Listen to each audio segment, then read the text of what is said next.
Hello viewers, welcome to my first blog. আজকে আমরা বের হয়েছিলাম রিক্সা নিয়ে। শুক্রবার ছিল, মামার অফিস বন্ধ, মামাতো ভাইদের স্কুল বন্ধ, আমিও ফ্রি। তো কোথায় যাব কোনো কিছু ঠিক না করে আমরা বের হয়ে পড়লাম। মিরপুর 2 নম্বর স্টেডিয়াম চত্বর পার হয়ে যাচ্ছি। আমি, আমার মামা, আমার মামাতো ভাই 2জন, মেহেরাজ এবং মিনহাজ।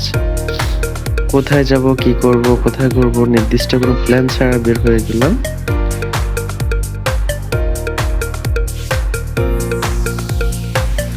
আমি আর বড়জন ছিলাম এক্সাইটেড, ছোটজনের ঘুম আসতেছে।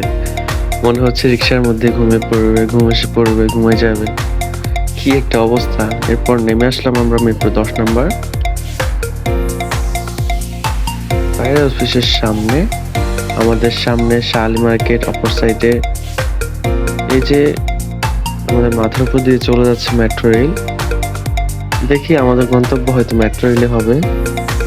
সামনে মামা হাঁটতেছে, ছোট ভাই মেহেরাজ হাঁটতেছে, আমার সাথে আছে মিনহাজ। এরপর আমরা র্যাপিড বাস নিয়ে নিলাম, মেট্রো রেল উদ্দেশ্যে উঠলাম। আমাদের গন্তব্য রইল উত্তরা। পরবর্তীতে আমরা কিছু পিক আপলোড দিলাম, বাস। এরপর আর দিতে অনেক কষ্টে উঠলাম, সিট পাইলাম না। ছোট ভাই বসলো আমার কোলে, আমার মোবাইল দেওয়া হয়েছে মেহেরাজের কাছে।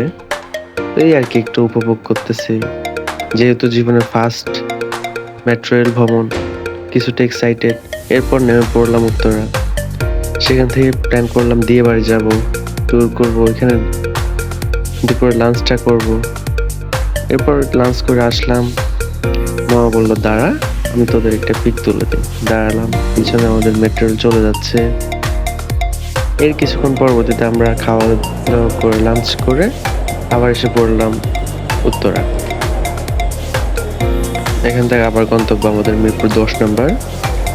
সেখান থেকে আমাদের প্ল্যান আছে বিজয় সরণিতে যাব, মুক্তিযোদ্ধা জাদুঘর ঘুরবো, মামার সাথে কিছু পিক তুললাম, মামাতো ভাইয়ের সাথে কিছু পিক তুললাম। যাওয়ার সময় ওদের সিট পেলাম না, দাঁড়িয়ে দাঁড়িয়ে যাচ্ছে। বেচারা পিক তোলার সময় লজ্জা পাইছে, আবার দাঁড়াতে বললাম, দাঁড়ালো। এরপর বেচারা অসুস্থ, আমাদের ট্যুর এখানে ক্যান্সেল। সকল কিছু ছুটে ফেলে বাসায় আসলাম, পরবর্তীতে বেচারা সুস্থ। আচ্ছা, এরপর জুমাবাদ ছিল, নামাজ পড়লাম। এখন মামার জন্য অপেক্ষা করতেছি। মামা বের হলে বাসা যাব। এই মামা বের হলো, এখন বাসার দিকে যাচ্ছি।